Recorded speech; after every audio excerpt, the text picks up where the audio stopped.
സർക്കാരുമായി ബന്ധപ്പെട്ട അറിയിപ്പുകൾക്കും മറ്റു വാർത്തകൾക്കും വേണ്ടി ചാനൽ സബ്സ്ക്രൈബ് ചെയ്യാനും തൊട്ടടുത്ത ബെല്ലൈക്കൻ എനേബിൾ ചെയ്യാനും മറക്കാതിരിക്കുക.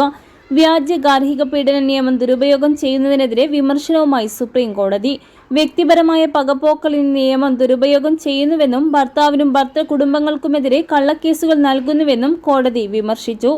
തമിഴ്നാട് ജോലാർപേട്ടിലെ റെയിൽവേ ഉദ്യോഗസ്ഥനായ ഭർത്താവിനും കുടുംബത്തിനുമെതിരെ ഭാര്യ നൽകിയ കേസ് പരിഗണിക്കവെയാണ് കോടതിയുടെ പരാമർശം. Justice BV Nagarathna, N Kotiswar Singh എന്നിവരടങ്ങിയ ബെഞ്ചാണ് കേസ് പരിഗണിച്ചത്.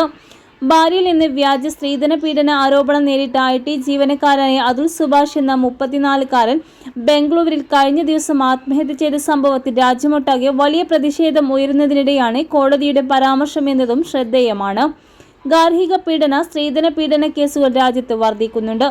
എന്നാൽ ചിലർ നിയമങ്ങൾ ദുരുപയോഗം ചെയ്യുന്നുണ്ട്. ഭർത്താവിനും ഭർത്തൃ വീട്ടുകാർക്കുമെതിരെയുള്ള വ്യക്തിപരമായ പക തീർക്കാൻ നിയമം ഉപയോഗിക്കരുത്. വ്യക്തമായ തെളിവുകളില്ലാതെ പലപ്പോഴും കേസെടുക്കാറുണ്ട്. ഇത് അനുവദിക്കാനാകില്ല. സ്ത്രീകൾക്ക് നീതി ഉറപ്പാക്കാനാണ് പല നിയമങ്ങളും രാജ്യത്ത് നടപ്പാക്കുന്നത്. എന്നാൽ ഇത് മറ്റുള്ളവർക്ക് അനീതിയായി മാറാൻ പാടില്ല. പ്രതികാരമായി നിയമം ഉപയോഗിക്കുന്നതിനെതിരെ ജാഗ്രത വേണം, കോടതി വ്യക്തമാക്കി.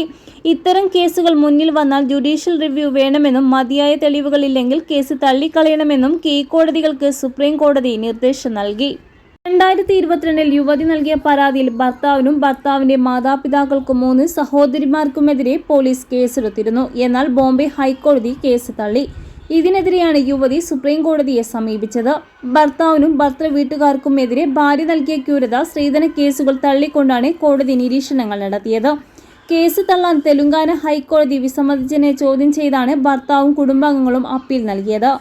ഭർത്താവ് വിവാഹമോചനം ആവശ്യപ്പെട്ടതിനെ തുടർന്ന് ഭാര്യ കേസ് ഫയൽ ചെയ്തത്. വാദങ്ങൾ പരിശോധിച്ച കോടതി വ്യക്തിപരമായ പരാതികൾ തീർപ്പാക്കാനാണ് ഭാര്യ കേസുകൾ ഫയൽ ചെയ്തതെന്നും സ്ത്രീകളെ സംരക്ഷിക്കാൻ ഉദ്ദേശിച്ചിട്ടുള്ള നിയമവ്യവസ്ഥകൾ ദുരുപയോഗം ചെയ്യുകയാണെന്നും സുപ്രീം കോടതി നിരീക്ഷിച്ചു.